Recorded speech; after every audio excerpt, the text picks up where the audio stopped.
Okay, praise the Lord सबको। जय मसीह की। जय मसीह, प्रेज द लॉर्ड। हमने यशायाह का 9वां अध्याय शुरू कर दिया था और 8वें अध्याय तक हमने देखा था कि कैसे उत्तरी राज्य सीरिया के साथ दोस्ती करके, मैं एक तस्वीर एक बार फिर से दिखाने की कोशिश करूंगा।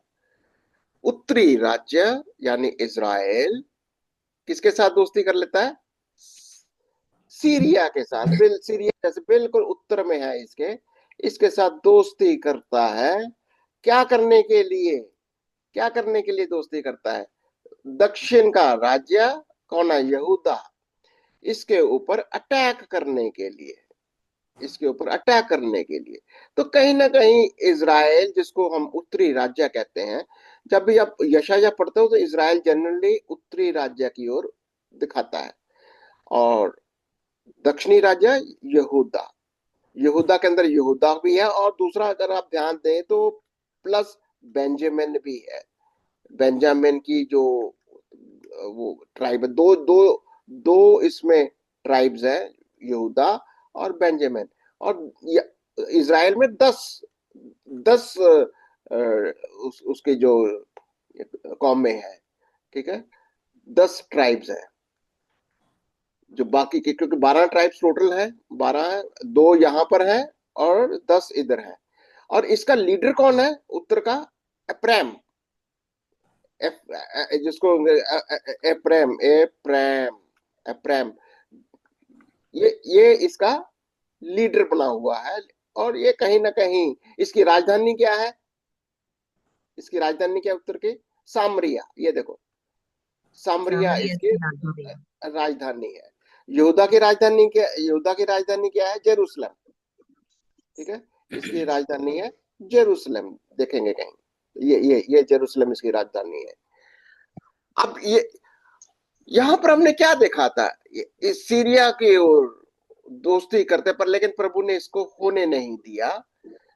इसका रिजल्ट क्या हुआ था कि इधर से असीरिया ऊपर से, देखो सीरिया और असीरिया में फर्क समझना होगा। ये सीरिया है और ये असीरिया है। असीरिया बिल्कुल आप चले जाएंगे नॉर्थ में, बिल्कुल कहीं ना कहीं यहाँ पर ईरान का बॉर्डर, और ये इराक है यहाँ पर, यहाँ पर कहीं ईरान है। और ये कहीं ना कहीं यूफ्रेटिस यूफ्रेटिस नदी बहती है, और एक यहाँ पे ये टिग्रिस नदी बहती है। तो कहीं ना कहीं ये प्रदेश पड़ता है असीरिया। बहुत पुराना किंगडम है ये। और दर्शन क्या आता है कि प्रभु उनको कहता है कि देखो, अब ये आने वाला है। किसके ऊपर? ये किसके ऊपर चढ़ाई करेगा? ये इसको भी ले जाएगा, तुम्हारे को भी ले जाएगा। किसको ले जाएगा? ये सीरिया को भी ले जाएगा, उत्तरी राज्य को भी ले जाएगा, पर लेकिन यहूदा को बचा के रखेगा। यहूदा बचा रहेगा, यहूदा बचा रहेगा। ठीक है, ये संदेश चलता है। अब ये इसको हम देखेंगे कि आप भी, प्रभु का वचन हमें क्या सिखाता है, हम देखेंगे इसको। आ, इसका 8वां यशाया 9 और उसके 8वीं आयत से पढ़िए कि प्रभु क्या कह रहा है, खास तौर से उत्तरी राज्य को, उत्तरी राज्य को वो विशेष। और अगर आप पढ़ोगे तो मैं चाहूंगा कि आप कुछ एक चीजों को निशान जरूर लगा लें। ठीक है,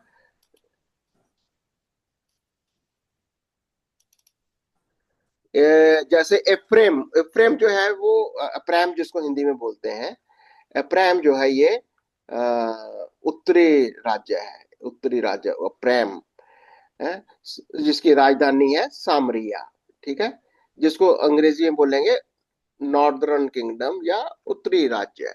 ठीक है, और इनके बारे में प्रभु कह रहा है, ये बड़े घमंडी हैं, एरोगेंस है, इसको निशान लगाना है। प्रभु का क्रोध आता है, किसकी वजह से? देखेंगे क्रोध, प्रभु का क्रोध किस बात की आता है, प्रभु क्या कर रहा है। इसलिए देयरफॉर प्रभु क्या कर रहा है इन लोगों के साथ है? उनका, उनकी विकेटनेस, उनकी दुष्टता क्या है, व्हाट इज द विकेटनेस या दुष्टता, और उसका कारण क्या है? कैसे लोग हैं ये देखेंगे। मनासे अफरेम का भाई है, ये दोनों दोनों भाई हैं, मनासे और अफरेम। और किसके बेटे हैं ये? यूसुफ के। याद है, यूसुफ के ये बेटे थे, अफरेम और मनासे। ठीक है। और ये अपने अपने जो जातियां हैं उनके वो लीडर्स हैं। और यहूदा कौन है? ये भी यूसुफ का भाई था। आप इसको पढ़ सकते हो अपने इतिहास के अंदर। तो इनके ऊपर प्रभु का क्रोध आता है, वो हाय इनके ऊपर, ये सारी बातें आ रही है, हाय वो अनटू यू, हाय इनके ऊपर। ठीक है ना? हाय इनके ऊपर बोलता है, हाय मतलब कहीं ना कहीं क्रोध प्रभु का, ये हम देखेंगे। तो इसको हम पढ़ेंगे यशायाह 9 उसके 8 से लेकर 10 का 4। ठीक है, यशायाह 9 उसके 8 से लेकर 10 का 4। ओके, इसके ऊपर हम ये सारी चीजों को ऑब्जर्व करेंगे कि प्रभु उत्तरी राज्य के बारे में क्या कह रहा है। ओके, तो कौन पढ़ेगा? मैं पढ़ती हूँ। हम्म, यशायाह 9 का 8 से पढ़ते हैं, जिसकी हेडिंग में लिखा है, इज़राइल के प्रति परमेश्वर का क्रोध। हम्म। प्रभु ने याकूब के पास एक संदेश भेजा है और वह इज़राइल पर प्रकट हुआ है, और सारी प्रजा को, एप्रेमियों और शोमरोन वासियों को मालूम हो जाएगा, जो गर्व और कठोरता से बोलते हैं। तो उनका मेन मेन आरोप क्या लग रहा है इनके ऊपर? ये संदेश किसके लिए है? इज़राइल पर। इज़राइल क्या है? उत्तरी राज्य। उत्तरी राज्य का लिए संदेश आया है, एक संदेश आया। और याकूब के ऊपर आया मतलब याकूब के ऊपर प्रकट हुआ, मतलब यहूदा के ऊपर प्रकट हुआ, दक्षिणी राज्य के ऊपर प्रकट हुआ है कि ये संदेश अभी इज़राइल का है। और क्या है इनके लिए? ये कि वे एप्रैमियों और शमरोन वासियों को को मालूम हो मालूम हो जाएगा। जाएगा, जो गर्व और कठोरता से बोलते हैं। कैसे लगा? पता चल कैसे लगता है कि ये गर्व से बोल दे? बड़ी कठोरता है, बड़ा कठोरता से घमंड है इनके अंदर। क्या? पढ़ो हृदय दूसरी। में, उनके हृदय में अहंकार है। हम्म। 10 में कहता है, ईंटें तो गिर गई हैं, परंतु हम गड़े हुए पत्थरों से घर बनाएंगे। भूलर के वृक्ष तो कट गए हैं, परंतु हम उनके बदले देवदारों से काम लेंगे। क्या बात है, क्या घमंड है उनका। घमंड की बातें हैं। ईंट गिर गई, कोई बात नहीं, हम तो हमारे यहाँ गड़े हुए घर गिर पत्थरों गया, से बिल्डिंग खड़ी कर कोई बात नहीं, देंगे। हम दोबारा बड़े बढ़िया घर बनाएंगे। ये लकड़ी के घर तो, आम लकड़ी तो कोई बात नहीं, अब गूलर के वृक्ष तो कट गए, कोई बात नहीं, देवदार से बनाएंगे। पर वो क्या बोलता उनके लिए? इस 11वीं। कारण यहोवा उन पर रसीन के बैरियों को प्रबल करेगा, और उनके शत्रुओं को, अर्थात पहले अराम को और तब पलिश्तियों को उभारेगा, और वे मुंह खोल कर इजराइलियों को निगल लेंगे। इतने पर भी उसका क्रोध क्रोध शांत नहीं हुआ, और उसका हाथ अब तक बढ़ा हुआ है। तो प्रभु का क्रोध उनके ऊपर क्यों है? क्या है? ये घमंड, पश्चाताप नहीं कर रहे। जब प्रभु उनसे बातें कर रहा था, जब यहूदा को डांट पड़ रही थी, ये अपने में मस्त है, इनको कोई परवाह नहीं है। वो यहूदा को डांट मिली, अरे तुम्हारे को भी डांट मिल रही है। और ये कहीं ना कहीं वो सीरिया के साथ दोस्ती करके और इधर से दुश्मनी निकाल रहे हैं। और प्रभु क्या कहता है कि अब मैं क्या करने जा रहा हूं? जो सीरिया का जो राजा है, क्या नाम है? रसीन, रेजिन जिसको अंग्रेजी में बोलते हैं, कहता है मैं उसका भी एक बैरी लेके आने वाला हूं। कौन है वो बैरी? असीरिया ऊपर से। सीरिया के ऊपर हमने क्या देखा था? याद है वो? असीरिया। मैं आपको फिर नक्शे के अंदर दिखाता हूं मैं फिर से। देखो, ये ये सीरिया है और ये असीरिया है, ये ध्यान दो, ये असीरिया है। ओके, और ये सीरिया है। और कहीं दूर से कहता मैं एक और दुश्मन को लाने वाला हूं। क्या करेगा वो? कहता मैं एक रसीन के बैरी को लाऊंगा, वो उसके ऊपर प्रबल होगा। और क्या कहता, और भी दुश्मन लाऊंगा मैं तेरे, कौन से? और उनके शत्रुओं को, अर्थात अराम को। अराम क्या है? सीरिया को। और तब फलिश्तियों को उभारेगा, और वह मुंह खोलकर इजराइलियों को निगल जाएंगे। यानी पूर्व और पश्चिम दोनों तरफ से लोगों को तैयार कर देगा इनके विरुद्ध। इतने पर भी उसका क्रोध शांत नहीं हुआ, और उसका हाथ अब तक बढ़ा हुआ है। यानी क्या, क्या दिखाई दे रहा है यहाँ पर? प्रभु क्या संदेश क्या दे रहा है? मैं क्रोधित हूं तुम्हारे इन वचनों के कारण, तुम्हारी इस सोच की वजह से।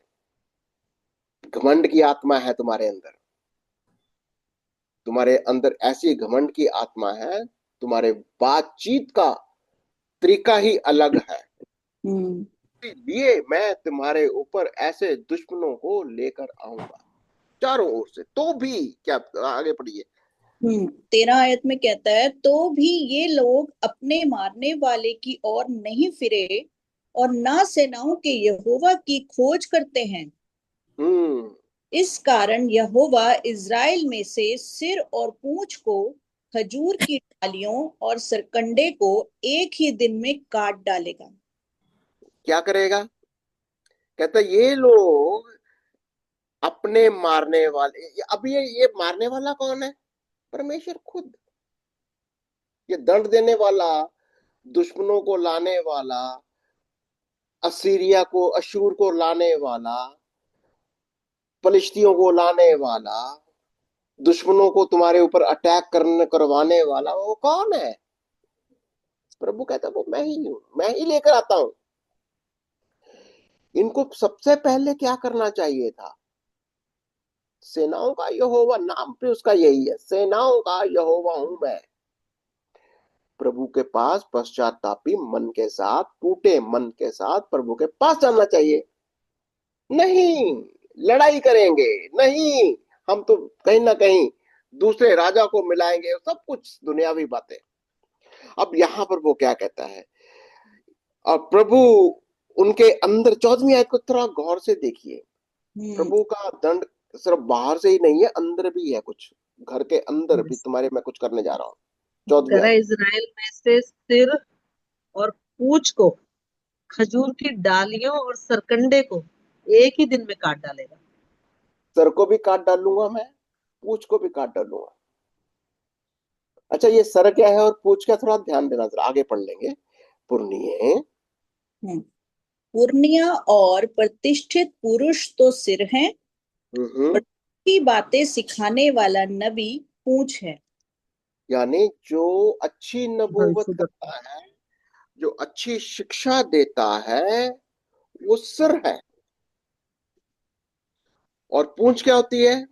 जो झूठे नबी हैं, जो झूठी शिक्षाएं देते हैं, वो पूंछ है। और प्रभु क्या कहता है? मैं दोनों काट डालूंगा। यस। ये भी दंड यानी है। प्रतिष्ठित पुरनियों को भी और जो भविष्यद्वक्ता जो भविष्यवाणियां करते हैं वहां पे, वो दोनों को हटा देगा।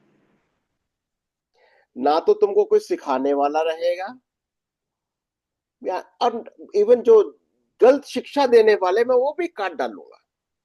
क्या बात है? क्योंकि पढ़ 16वीं आयत के अंदर। क्योंकि जो इन लोगों की अगुवाई करते हैं वे इनको भटका देते हैं, और जिनकी अगुवाई होती है वे नष्ट हो जाते हैं। ठीक है, क्योंकि ये लीडर्स हैं। सारी प्रॉब्लम्स कहां पर आज भी लोगों के पास, अगर लोग परमेश्वर के वचन को ठीक तरीके से नहीं समझ रहे, सारा का सारा कसूर किसका है? लीडर के टीचर्स। ऊपर आ जाता पढ़ाने वाला है। कौन लीडर है? के ऊपर। कौन पढ़ा रहा तुम्हारे को? तुम्हारा लीडर कौन है? उसी के अगर ऊपर आती है। शिक्षक, अगर लीडर, तुम्हारा जो जो भी तुम्हारा गुरु कहे, शिक्षक बोलो, पास्टर बोलो, टीचर बोलो, कोई भी जो भी तुम्हारा शिक्षक है, अगर वो सही शिक्षा नहीं दे रहा, नतीजा क्या होता है? लोगों के पास ज्ञान नहीं होता। नतीजा होता है लोग भटक जाते हैं। परमेश्वर के वचन को सुनने की बजाय कुछ इधर उधर की बातें उनके अंदर आती हैं। फिर फिर हमने देखा ही वो उत्तरी राज्य क्या कर रहा था, इधर जाकर प्रभु की वचन नहीं सुन रहा, जाके आराम के राजा से मिलता है, सीरिया से जाकर मिलता है। चलो फिर क्या कहता प्रभु, इस कारण प्रभु ना तो इनके जवानों से प्रसन्न होगा, ना इनके अनाथ बालकों और विधवाओं पर दया करेगा, क्योंकि हर एक भक्तिहीन और कुकर्मी है और हर एक के मुख से मूर्खता की बातें निकलती हैं। इतने पर भी उसका क्रोध शांत नहीं हुआ और उसका हाथ अब तक बढ़ा हुआ है। देख क्या आज, अच्छा ये बताओ, ये एप्लीकेशन में आता है क्या? ये बच्चे, नौजवान, उनके बारे में क्या कहता है? मैं इनके नौजवानों से मैं प्रसन्न नहीं हूंगा, मैं इनके अनाथ बालकों और विधवाओं पर दया नहीं करूंगा, ना इनके अनाथ बच्चों, बालकों, विधवाओं पर दया करूंगा, क्योंकि भक्तिहीन और कुकर्मी है। हर एक भक्तिहीन है, और हर कुकर्मी। एक कुकर्मी है। हर एक के मुख से क्या निकलती है? सिर्फ मूर्खता की बातें। दादा जी, मैं एक और बाइबल का हिंदी ट्रांसलेशन पढ़ रही थी, उसमें तो ये हम बड़े हल्के शब्द पढ़ रहे हैं इस बाइबल में। तो उसमें जैसे यशायाह 1:4 में इसी आयत से रिलेट वर्ड था, कहते आहा पाप में जाति, एक प्रजा अधर्म से लदी हुई है, कुकर्मियों का एक वंश, बच्चे जो भ्रष्टाचारी हैं, उन्होंने यहोवा को त्याग दिया, उन्होंने इज़राइल के पवित्र को क्रोध के लिए भड़का दिया है, इसीलिए यहोवा का क्रोध आज दिन तक इनके जवानों पर है। तो ये इसके वर्ड में ना, मतलब कि इतना हल्के से पढ़ रहे हैं कि उसका हाथ, लेकिन बहुत बहुत गुस्सा है परमेश्वर का यहाँ पर उन लोगों के लिए, बहुत ज्यादा। बहुत ज्यादा। देखो उसका रूट कॉज क्या है? रूट कॉज है असली, या तो सर भी खराब है और पूंछ भी खराब है, पूछ नहीं रहा। दोनों को काट डालता है वो। यस। तुम्हारे तुम्हारे सर को भी मैं काट डालूंगा, तुम्हारी पूंछ को भी मैं काट डालूंगा, और मैं क्या करूंगा, क्योंकि 18वीं आयत से, क्योंकि दुष्टता आग के समान धधकती है, वे ऊंट कटारों और कांटों को भस्म करती है, वरन वे घने वन को की झाड़ियों में आग लगाती है और वे धुएं में चकरा चकरा कर ऊपर की ओर उठती है। यानी ये सब क्या दिखाता है? प्रभु क्या करेगा? मैं तुम्हें नाश करूंगा तुम्हारे। अब ये जब अशूर का राजा असीरिया जब वो आक्रमण करेगा, तो क्या वो अब ऐसे कर देगा, आग लगा देगा? तलवार से लोग कटेंगे, मारे जाएंगे, जवान मारे जाएंगे, कईयों को तो बंदी बनाकर ले जाएगा, घरों को लूट लेगा, ये कह रहा है वो। अब ये कोई हल्की बात नहीं है। प्रभु का वचन कह रहा है कि ये आग के समान धधकती, दुष्टता आग के समान धधकती है। एक और क्या सवाल कहता एक सवाल मैं ब्रदर जी थोड़ा सा इसमें एक सवाल पूछती हूँ। तो फिर ये जो इनके लिए भविष्यवाणी की गई यशायाह के द्वारा कि तुम्हारे लिए एक बालक उत्पन्न होगा, यानी ये वो बालक जो राजकुमार है, वही ये सब इनके लिए न्याय कर रहा है ना, यीशु मसीह। अभी तो उत्पन्न हुआ नहीं ना, अभी तो जन्मा नहीं है। वो बता रहा अभी है भविष्यवाणी जो करी गई कि तुम्हारे लिए एक बालक उत्पन्न होगा। और प्रभु तो उसके ये सारी चीजें फिर वो कंट्रोल करेगा। हाँ, तुमको ये विश्वास करोगे तो वो कंट्रोल करेगा, राज्य का वो वो कंट्रोल। अधिकारी वो होगा। पर लेकिन अगर तुम विश्वास नहीं करोगे, देखो सारा का सारा फोकस क्या चल रहा है, दक्षिण यहूदा को बोला जा रहा, और वो विश्वास कर रहे हैं। जब यस। तक वो विश्वास कर रहे हैं, वो बालक पुराने नियम में बालक उत्पन्न होगा, यही विश्वास था उनका। हाँ, कि नए मसीह आने नियम वाला में हम विश्वास करते हैं वो बालक उत्पन्न हो गया, वो यीशु मसीह है। है। यस। पुराने नियम में जो विश्वास कर लेता है, उसी के लिए वो बालक का काम हो भी जाता है, और दक्षिणी राज्य बच गया। नहीं, अशूर ने उसके ऊपर आक्रमण नहीं कर पाया, हम देखेंगे उसको। पर लेकिन जो उत्तरी राज्य है वो अपने घमंड में चूर है, उसके सिखाने वाले भी वैसे हैं, सीखने वाले भी वैसे ही हैं, सबके सब दुष्ट हो गए, यानी परमेश्वर के वचन को, उसकी भविष्यवाणी को नहीं ग्रहण कर रहे। तभी तो प्रभु क्या कहता है, अब मैं तुम्हारे ऊपर आग लगेगी, अब तुम्हारे ऊपर आक्रमण होगा, अशूर आएगा और ये सब कुछ तुम्हारे ऊपर होगा। 19 आयत को पढ़ेंगे।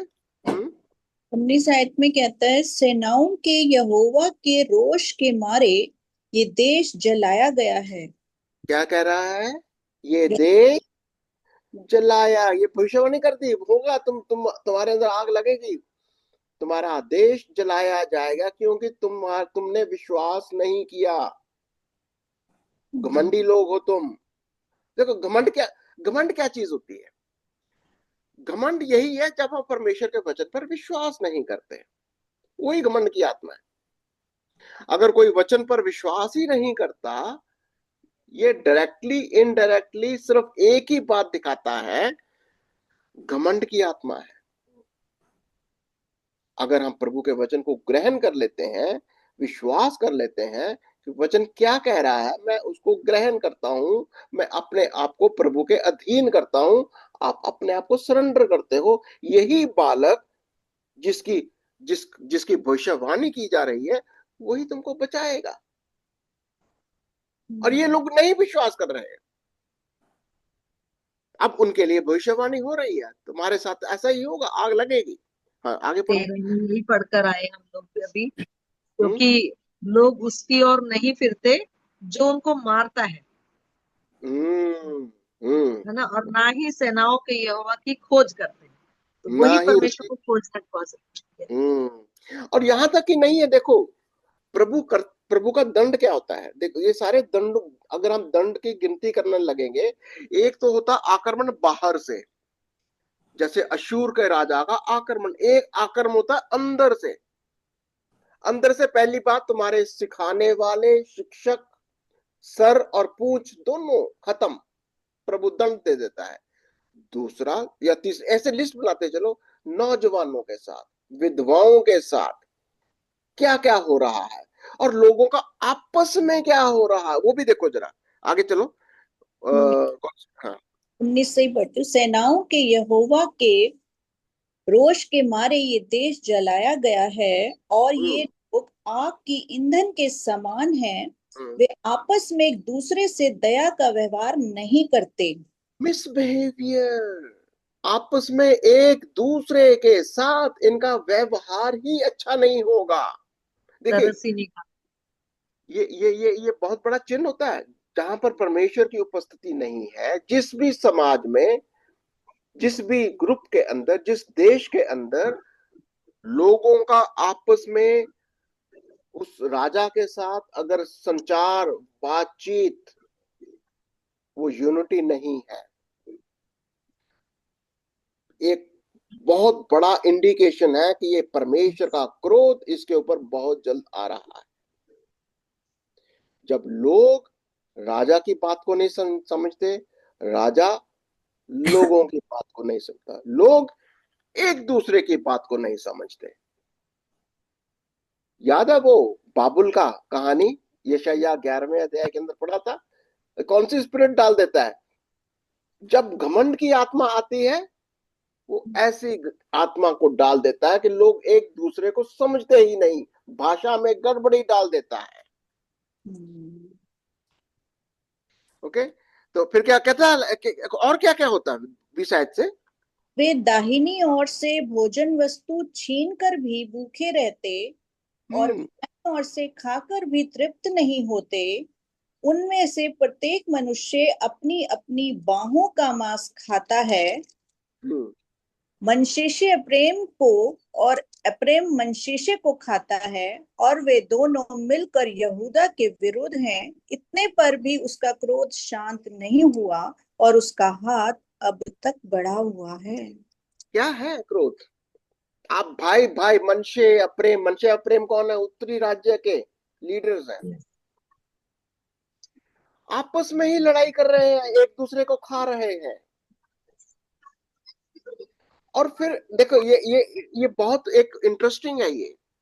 अगर आपको किसी समाज को, देश को, घर को, किसी को भी, कलीसिया को अगर आपको समझना है, आपको बहुत बड़ा स्कॉलर होने की जरूरत नहीं है। बहुत ध्यान से देखिए, अगर लोग आपस में लड़ रहे हैं,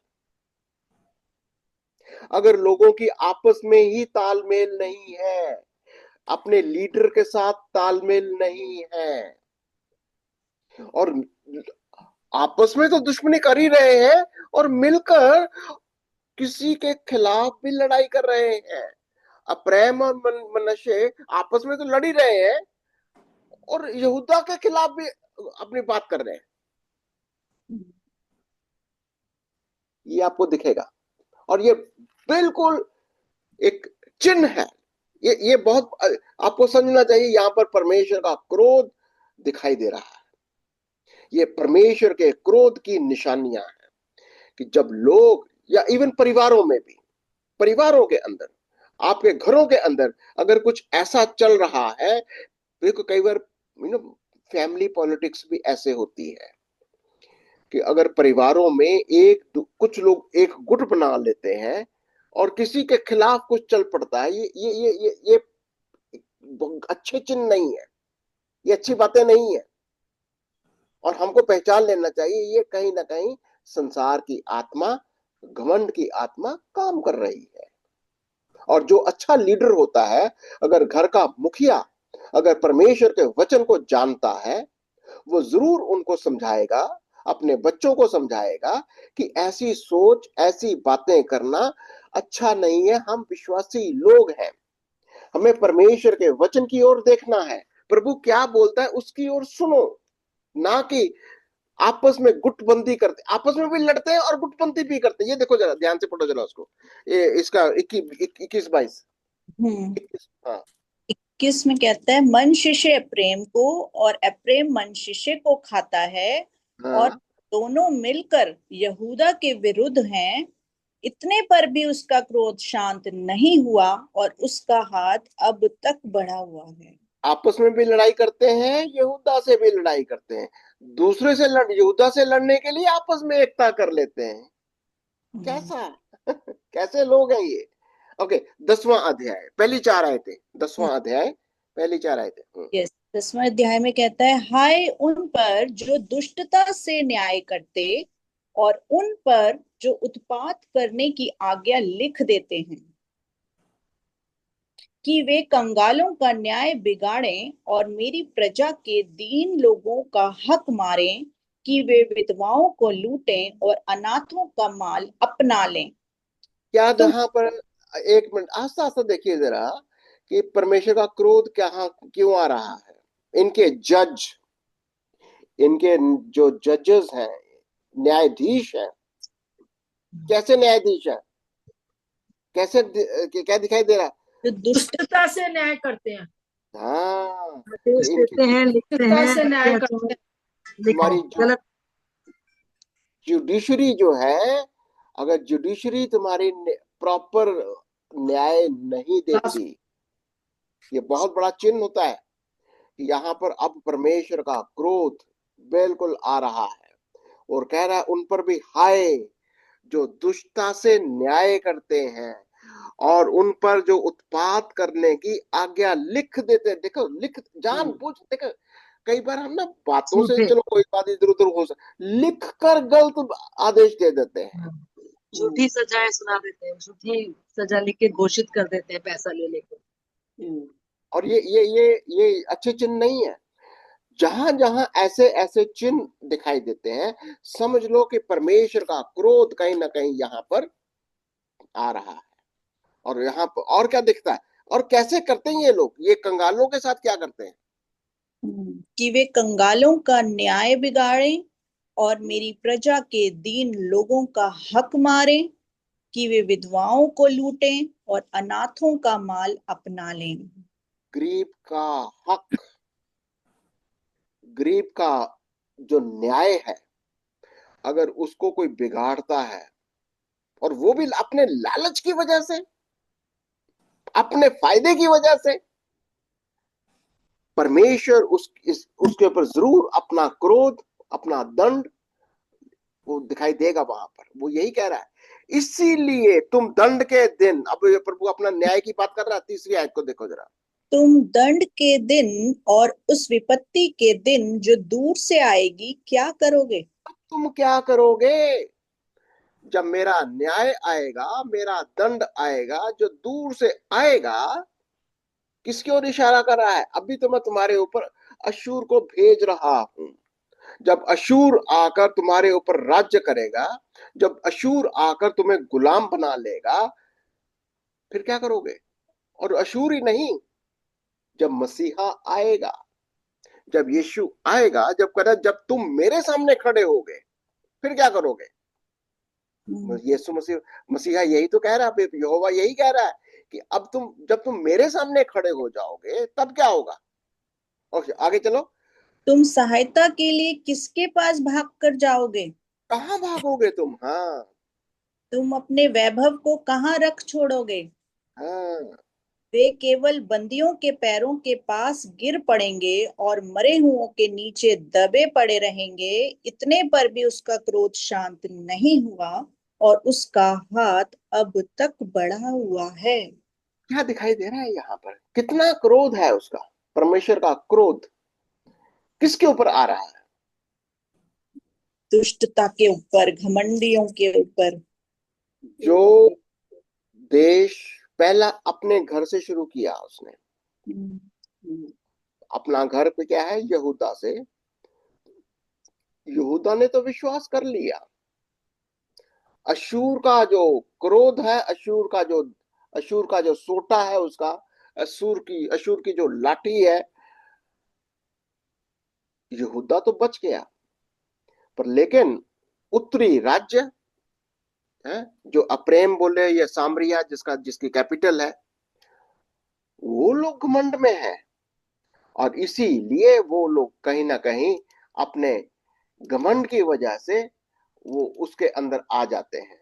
इस नक्शे को अगर आप ध्यान से देखेंगे तो आपको बहुत, अगर ऐसे करके देखेंगे तो आपको बहुत सारी बातें समझ में आ गई। तो यहाँ पर परमेश्वर के करैक्टर के बारे में अगर आप ध्यान देना चाहते हो कि कहता don't miss any details. What you learn about God, परमेश्वर के बारे में आप क्या सीखते, कैसा करैक्टर है उसका, परमेश्वर के बारे में आपको क्या समझ में आता है? How is God? और आज भी वही परमेश्वर, याद रखना, ये वही परमेश्वर है। यीशु मसीह ने ये, अच्छा आप सोचिए जरा, एप्लीकेशन क्वेश्चन है ये आज हम मसीहियों के लिए। आज मसीहियों के लिए संदेश बड़ा क्लियर है। उस समय तक कहा कि वो एक बालक उत्पन्न होगा, और तुम्हारे को अगर विश्वास करना है तो बच गया, यहूदा बच गया। आज बालक उत्पन्न हो चुका है। आज बालक तुम्हारे लिए आ चुका है। आज यीशु मसीह ने अपना लहू बहाकर तुम्हारे गुनाहों का पश्चाताप उसने कर दिया है।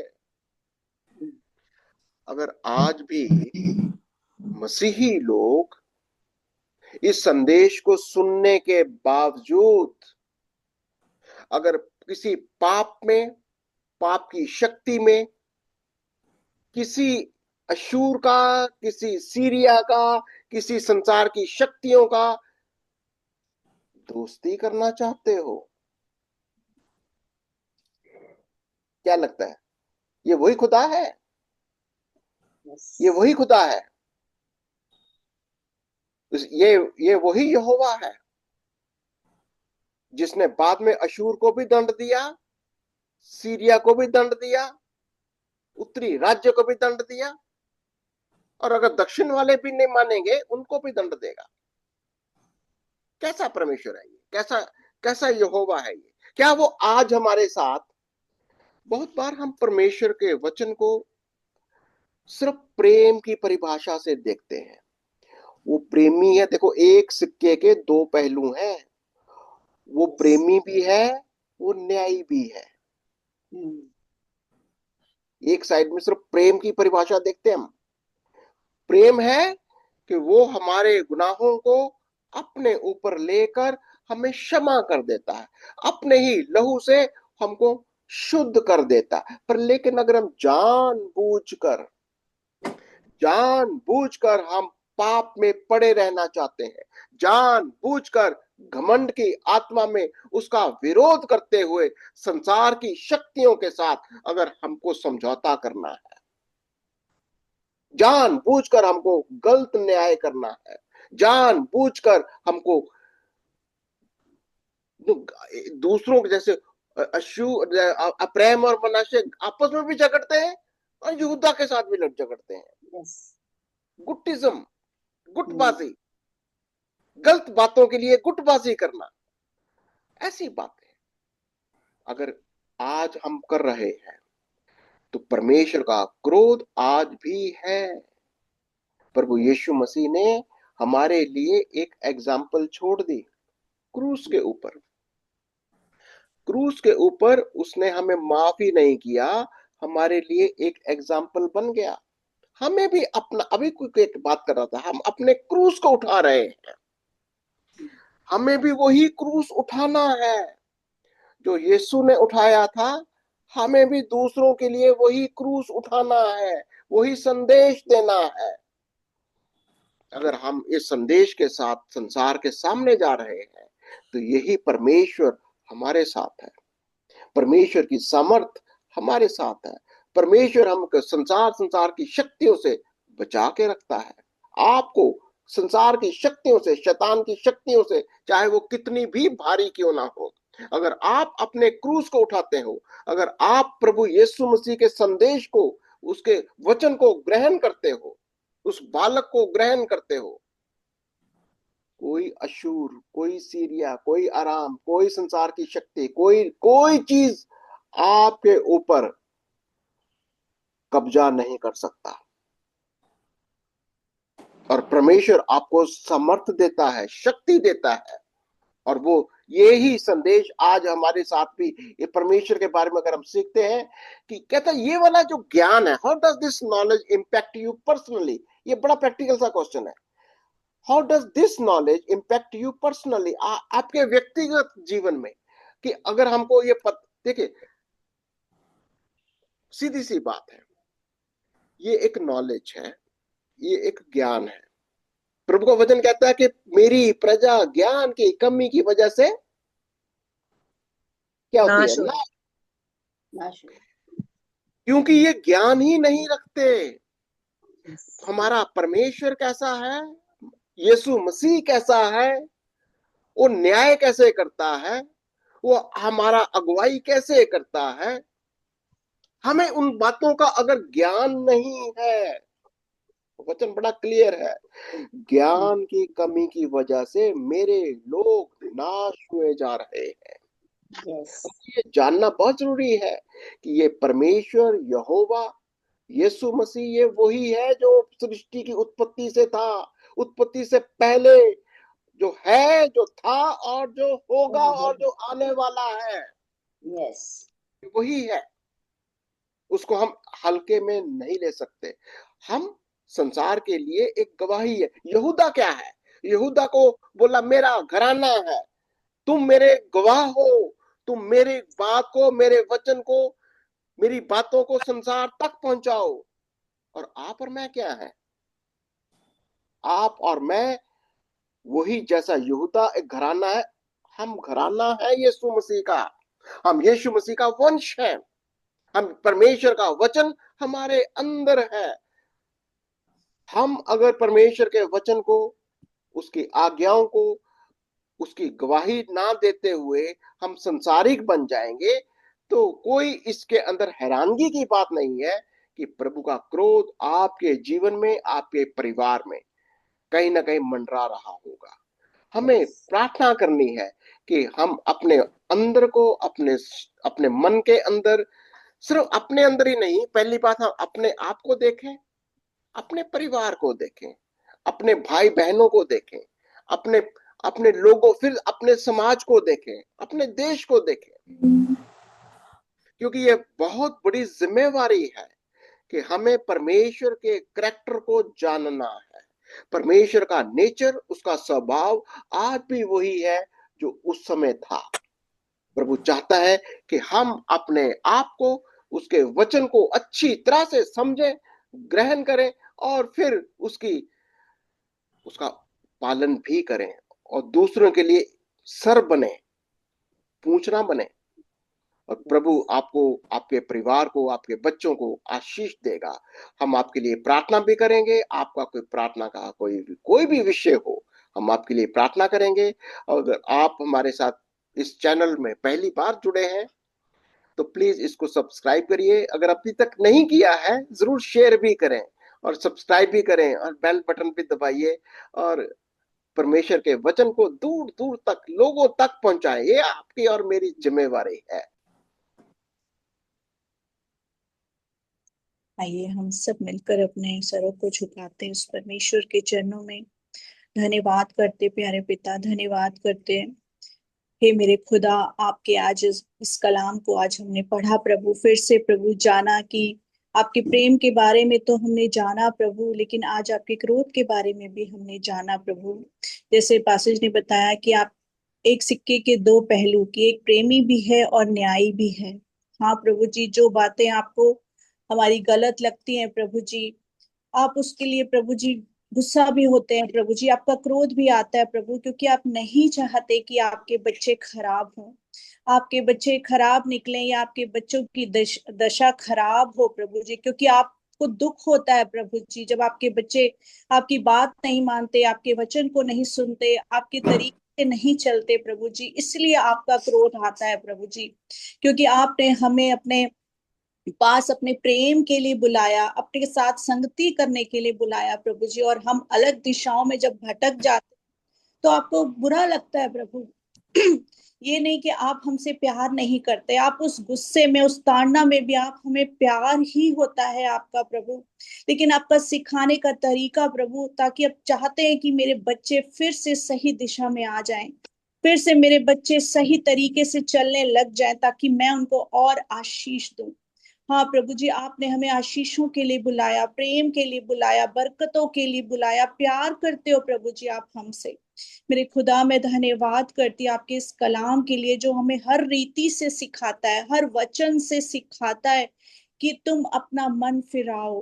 फिर से आपका इसमें यही वचन यही सिखाता है कि मन फिराओ, सही दिशा में चलो, सही मन रखो, सच्चाई के साथ चलो, एक अच्छी पवित्र आत्मा के साथ चलो। जो मैं तुम्हें सिखाता हूँ उस रीति से चलोगे तो तुम्हारा तुम्हारा उद्धार होगा। हाँ मेरे प्यारे परमेश्वर, आप अपने बच्चों से बहुत प्रेम करते हैं प्रभु जी। धन्यवाद करती प्यारे परमेश्वर, मेरे खुदा, मैं मांगती हूँ और प्रार्थना करती हूँ कि हमारे दिलों को तू प्रभु जी सुरक्षित रख, हमारे परिवारों को सुरक्षित रख प्रभु जी, कि कोई भी प्रभु जी बिगड़े नहीं, कोई भी भटके नहीं प्रभु जी। तेरे दिखाए हुए रास्ते पर हम सब चलें प्रभु जी, तेरे बताए हुए वचनों पर हम सब चले मेरे प्यारे खुदा।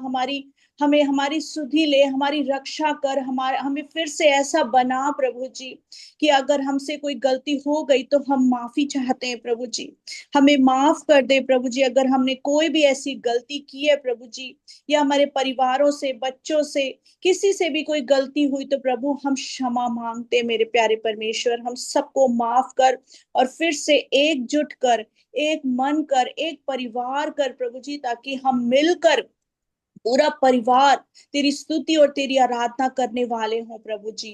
आज एक एक परिवार को फिर से तेरे लहू में छुपाती प्रभु जी, तेरे लहू में स्थिर करती प्रभु जी, तेरे वचनों में स्थिर करती प्रभु जी, कि आज एक एक परिवार फिर से एक साथ जुड़े, एक मन हो और सारी बेकार की बातें उसमें से चली जाए प्रभु जी, और तेरे मन से प्रभु जी, तेरे शुद्ध साफ सुथरे सच्चाई और सिधाई से और खराई से हम सारे परिवार चलने वाले हो जाए प्रभु। फिर से प्रभु जी हाथ जोड़कर मिलकर प्रभु जी तेरे सामने नतमस्तक हो प्रभु जी, और तुझे ही पुकारें प्रभु, तेरे ही नाम को जपें और तेरी ही शिक्षाओं पर चलें, तेरे ही वचन को प्रभु जी जो आपने सिखाए उन पर चले मेरे प्यारे खुदा। मेरे यीशु राजा, मैं आपका धन्यवाद करती हूँ, धन्यवाद करती हूँ प्रभु जी कि आपने हम सब परिवारों को फिर से प्रभु जी एक कर दिया और अपने में प्रभु जी तूने स्थिर कर दिया। अपने वचनों पे हमें चलाने के लिए अपनी बुद्धि, ज्ञान और समझ दे मेरे खुदा। धन्यवाद करती इस समय प्रभु जी, हम पास्टर जी के लिए धन्यवाद करते हैं जिनके द्वारा आपने हमसे बात की प्रभु जी। फिर से आपने हमें सिखाया प्रभु जी कि आप जो है हमारे पिता परमेश्वर, जिन्होंने हमें रचा बनाया हर चीज प्रभु जी। आप हमें टाइम टू टाइम फिर से सिखाया प्रभु जी कि हमें सही चाल चलनी है, हमें सही चरित्र रखना है, क्योंकि आप उसी से प्रसन्न होते हैं। मेरे खुदा होने दीजिए कि सारी बुराइयां दूर हो जाएं। अपने हर एक भाई बहन के लिए प्रार्थना करते हैं जो तुझे नहीं जानते, उनके जीवन से भी प्रभु जी सारी बुराइयां दूर हो जाएं, सारे घमंड की आत्मा टूट के गिर जाए यीशु तेरे नाम से, और तेरी अच्छाई और तेरी सच्चाई का जीवन उनके अंदर आने पाए प्रभु जी। आज जितने भी यूट्यूब पे प्रभु जी देखेंगे, इस वचन को सुनेंगे, इन सारे भाई बहनों से विनती है कि अपने मनों को फिराएं, यीशु मसीह की ओर अपना ध्यान लगाएं, उसके वचनों की ओर बढ़ें, उसे पढ़ें, और जो भी मैसेज यहाँ दिया जाता है, जो सिखाया जाता है, उसकी ओर अपना ध्यान बढ़ाएं और देखें और समझें और चलें उन वचनों पर। मेरे खुदा, मेरे यीशु राजा, सबके दिलों को नरम करें, और उनके पास हम यही मैसेज देते हैं कि यीशु आपको बुला रहा है। आप आए और अपने मनों को साफ करें, सुथरा करें, और उद्धारकर्ता परमेश्वर को अपना पिता स्वीकार करें, अपना प्रभु ग्रहण करें। मेरे खुदा धन्यवाद करते इस समय सब ग्रुप में भाई बहनों के लिए, और जो नहीं आ पाए उनको भी प्रभु जी हम याद करते हैं, उनको भी अब सुरक्षित रखना, बरकत से भरना, शांति से भरना, हर एक की जरूरत को अपने स्वर्गीय खजाने से पूरा करना। मेरे खुदा धन्यवाद करते हैं कि पास्टर जी की जो सर्जरी है वो सफलता रही प्रभु जी, सफल रही, इसके लिए हम धन्यवाद करते प्यारे पिता। और आज वो हमारे बीच में फिर से उपस्थित हैं प्रभु, ये आपका अनुग्रह है प्रभु जी, आपकी दया है प्रभु जी। धन्यवाद करते मेरे खुदा कि हमारा ये फिर से प्रभु जी जो बाइबल स्टडी का क्लास है वो फिर से शुरू हो गई प्रभु, उसके लिए हम धन्यवाद करते प्यारे परमेश्वर। और हम सबको फिर से एक परिवार की तरह आप एकजुट बनाए प्रभु जी, एक मन बनाए प्रभु जी। धन्यवाद करते प्रभु जी। मेरे खुदा, हम सारी आदर महिमा आपको देते हैं और सारी प्रार्थना यीशु आपके प्यारे मीठे और जीवित नाम में सुने और ग्रहण करें। आमीन। आमीन एंड आमीन। प्रभु आपको बहुत आशीष दे और बरकत दे। God bless you.